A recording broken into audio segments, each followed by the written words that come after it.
Why can't you speak? You're such an idiot. You're not even family. Get out now and go live with your old hag. Hey you guys, what's this all about? Pushing my son and his wife aside, I held my teary-eyed, slightly reddened-cheeked granddaughter close, glaring at the two of them.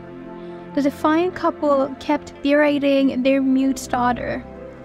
I couldn't leave my precious granddaughter with these two. I decided to raise her myself and took her away immediately. 10 years have passed since that day. When we, who had been living overseas, returned to Japan after several years, my son and his wife came to visit. It's been a while. Have you been well? I'm so glad to see you. Let's live together from now on. We're family after all. You can take him back. I'm not family with a fool. My name is Claire Turner, and I turned 60 this year. Since losing my husband a few years ago, I've been living alone in a large house. When my husband passed away, I considered living with my son Tyler and his wife, Mila, but decided against it. Of course, Tyler is my biological son, but there's some friction between that couple and me. Moreover, I might end up helping out at the taverns they run. Given my personality, I'm not good at customer service, and I can't move as I used to. Living together and helping out with work could lead to stress for both of us. In that case, I believe it's best for both of us to live separately. To begin with, even after my husband passed away and I was left alone, Tyler never once brought up the idea of living together. I'm grateful for that. Having been busy raising children and then taking care of my husband, I'd like to enjoy some time alone now. I've always felt that way, but once I was truly alone, it was lonelier than I had imagined. I have been so focused on housework, childcare, and caregiving all my life that I have lost touch with my closest friends. So now I spend most of my free time watching the news or reruns of dramas.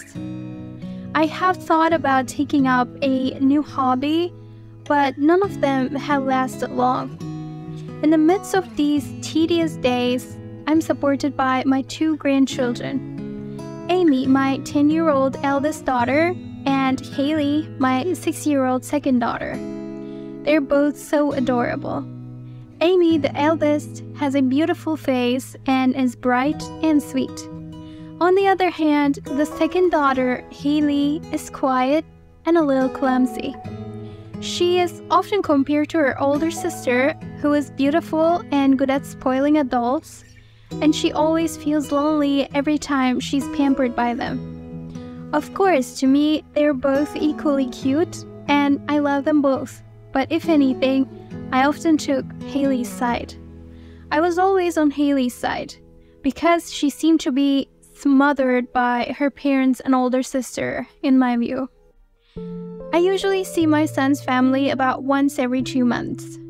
Amy would come up to me with a smile and say, "Grandma!" She always comes up to me with a smile. She always has her hair arranged in a cute way and wears beautiful new clothes.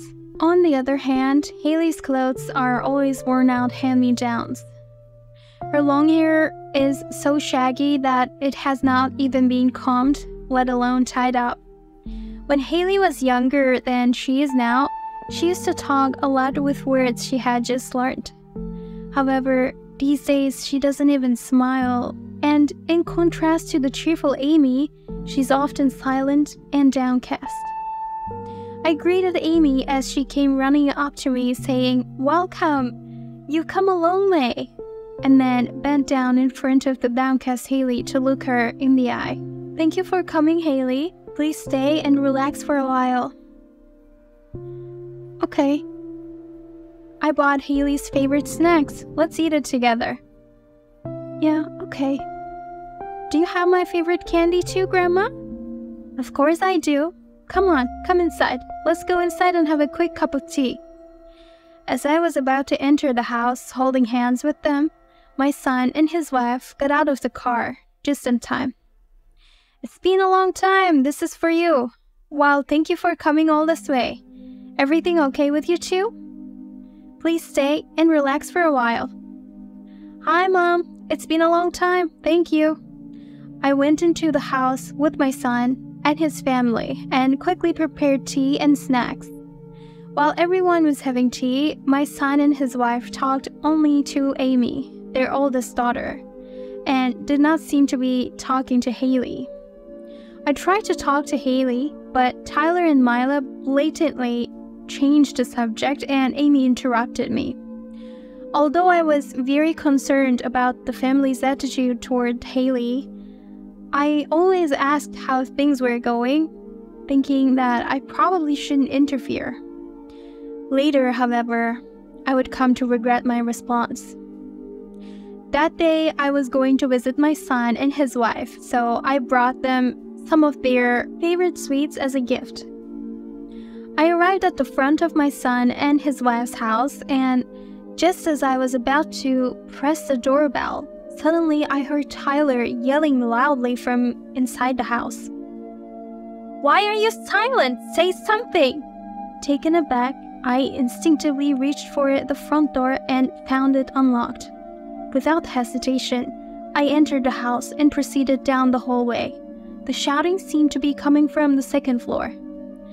"Why don't you ever speak up at school? It's always embarrassing because of you." As I hurriedly made my way upstairs, the shouting continued, and suddenly, there was a loud slap.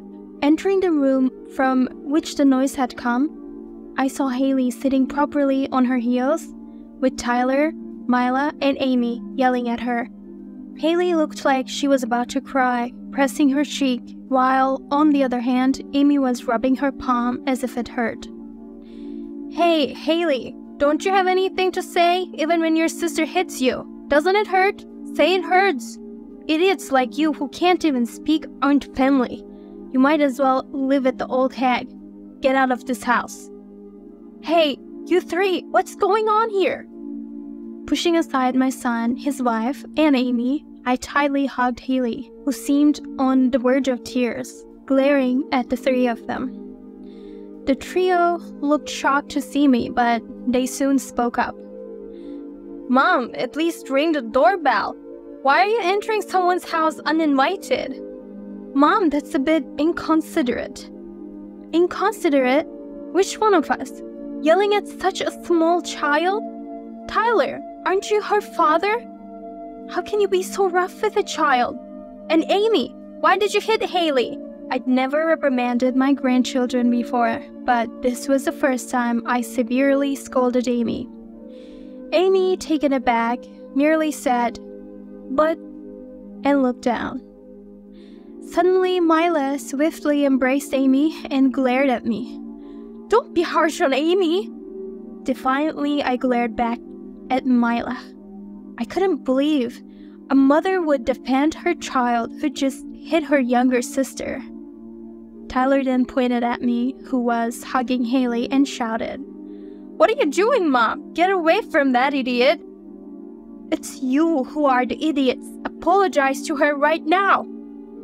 "Apologize? Who would do such a thing?" My son, his wife, and Amy seemed to have entirely hardened their hearts, treating Haley so cruelly. Haley, held by me, had a weak expression and gently clutched my clothes. Could she have been feeling like this all along? In a split second, I lifted Haley and declared to my son and his wife, "I can't leave Haley in a house like this. I'll take care of her." The three seemed stunned as I stormed out of the room. After a moment, Tyler approached, a faint smile on his lips. "That helps. I can't handle her. You take care of her, Mom." While I was dumbfounded by Tyler's words, Mila appeared from behind. In her hands, she held an old-looking small carry case and Haley's school backpack. "I'll give you Haley's belongings. We'll leave the rest to you." Saying so, Mila almost threw the luggage at me. Haley and I were speechless. A glance at the couple's faces made it clear that they were pleased with the situation. Overwhelmed with disbelief, I silently left the house with Haley.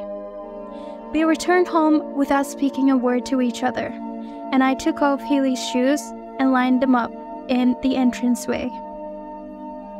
At that moment, Haley sniffed softly. I looked down at her face. Tears were streaming from her eyes, and she was biting her lip tightly. Without thinking, I hugged Haley and stroked her back. "You've been through so much. I'm sorry I didn't notice, but it's okay now. I'll always protect you. I'm on your side no matter what." And so Haley and I began living together. The reason she couldn't speak might be because of the hurt she received from her parents in the past. Even simple words like good morning seemed too difficult for her to voice. I heard from her teacher that she doesn't speak with her classmates or teachers at the school either. I became worried and decided to take Haley to the hospital. As a result of the examination, it was diagnosed that Haley has selective mutism. Though the exact cause of the disorder isn't clear, the doctor mentioned the possibility of severe stress from her parents and siblings, resulting in her becoming so anxious, tense, and fearful that she can't speak even when she wants to.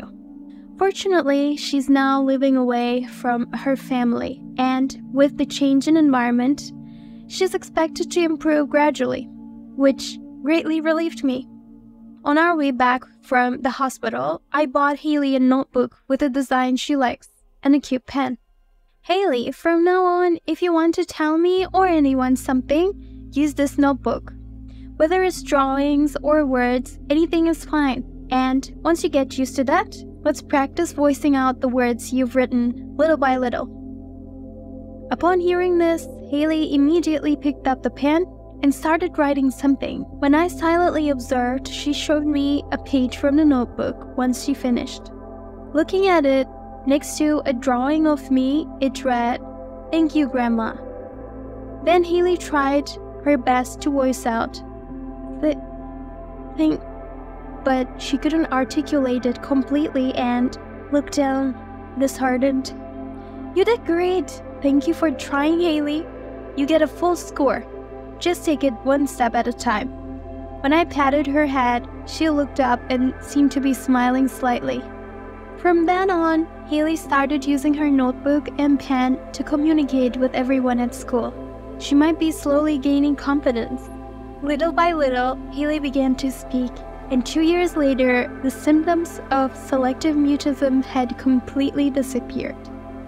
"Grandma, I'm home. Listen, today at school?" Every day when she returned home, she joyfully told me about her day at school. Seeing Haley now, lively and enjoying life compared to before, I felt a deep sense of relief. In the midst of all this, I attended Haley's 3-way interview at school. There was a kind-looking teacher waiting in the classroom. Haley and I greeted the teacher and took our seats. As I updated the teacher about Haley's behavior at home and listened to her school updates, I noticed Haley fidgeting, perhaps out of embarrassment. "Please look at this report card. Haley's grades have been steadily improving since last year," her teacher said, displaying it.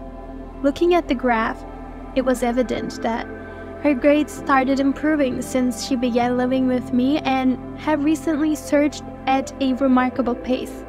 She's very passionate about studying lately. She buys challenging workbooks and studies every day, I told the teacher as I patted Haley's head. Ever since she began speaking, Haley's dedication to her studies was incomparable to before.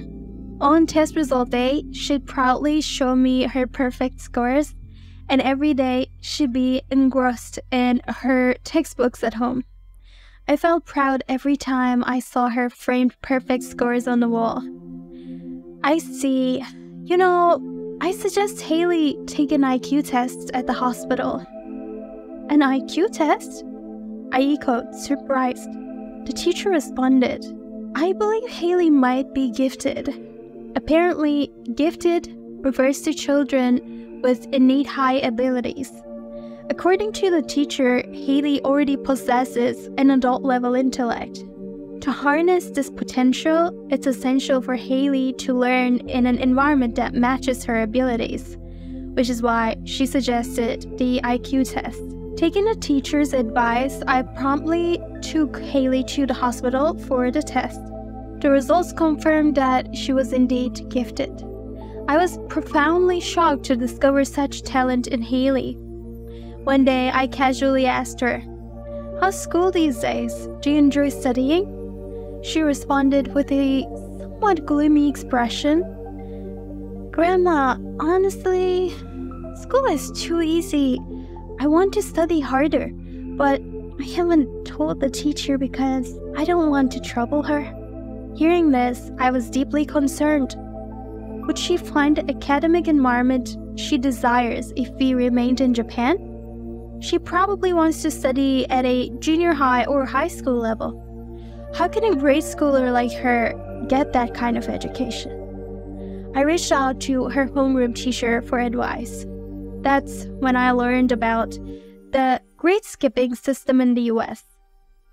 The teacher said that if we went to the US, Haley could study at her level. I then remembered my late husband's brother who was working in the US.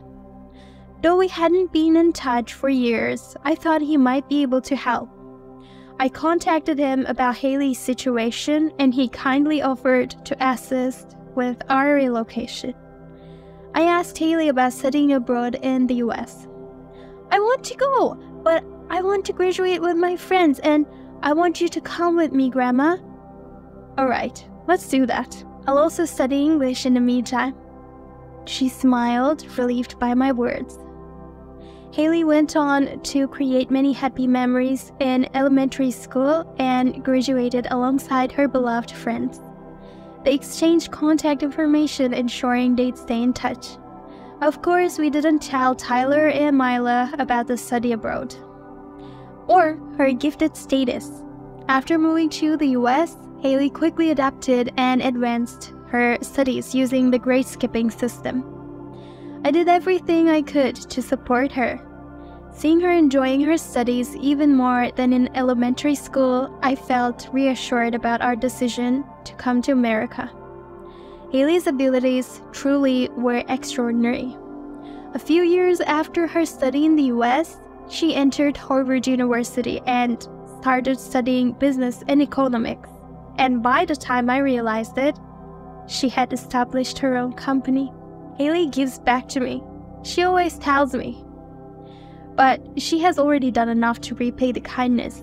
She has grown up from such a small child to such a fine adult. Haley's success became the talk of the American news, and from there it spread all over the world on TV and the internet, making her a celebrity in no time at all. At this rate, Haley is sure to become famous in Japan as well. We wonder how Tyler and Mila are reacting to her success. I hope they're reflecting on how they have hurt Haley so much in the past.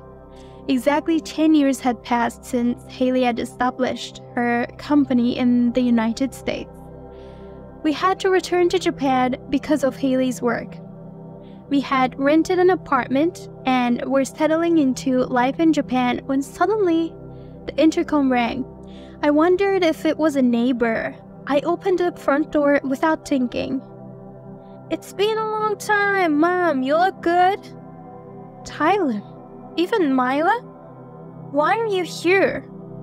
I was horrified when I saw my son and his wife standing in the doorway. They're quite far from the area where we used to live, and of course I haven't given them my contact information since I changed it. How did they end up here? Mila called out loudly into the house as I couldn't hide my surprise. "Haley, it's your mother. I know you're there. I've come to see you." "Please leave her alone. What the hell do you want from us now?" "We're Haley's parents. What are you talking about?" "You have Haley inside, don't you? We're her parents. Let us see her." "What are you talking about? Don't be selfish."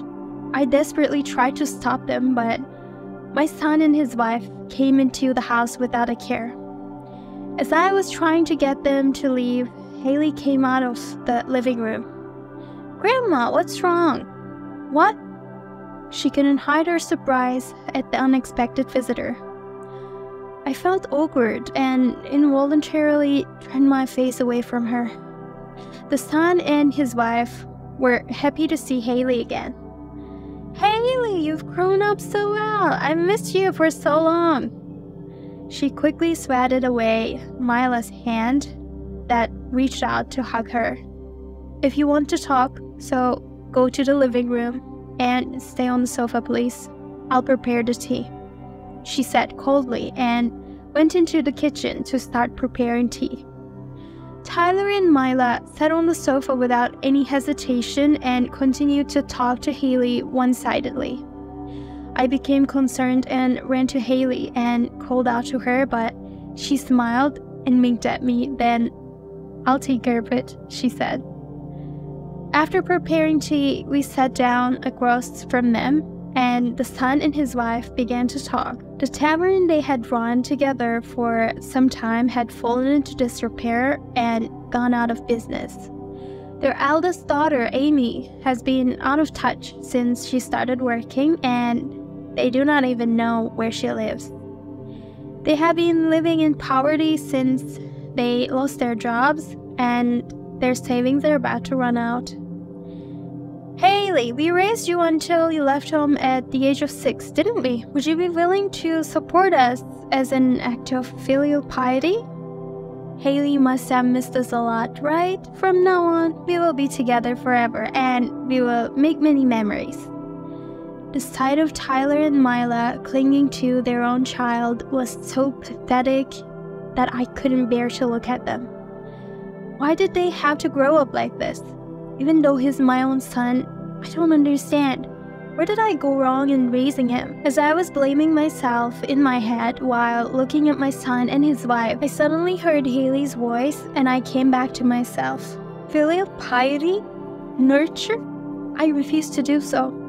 You idiots are not my family. I have only one family, my grandmother." "Then I have nothing more to say to you. Please take your leave." I have never seen such a cold smile in all my time with Haley. "Haley, wait! Don't say that, Haley!" Haley refused to accept Tyler's and Mila's crying request to live together, no matter what. Then she forcefully kicked the two who were about to cry out of the house as they were, and immediately locked the front door with a snap. When I quietly checked on them through the window, I saw them walking back with a dejected look on their faces. "Hey, Grandma." "I guess we'd better move," Haley said with a laugh. I asked her about it, and she told me that she was actually planning to build a house without telling me. She is designing it to be barrier-free so that she can live with me.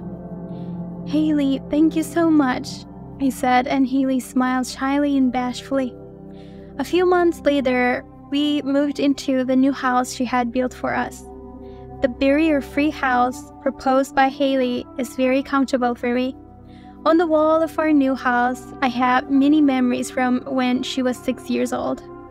Of course, I have kept the freeform book and pens I bought back then. Whenever I look at them, I still get emotional and cry.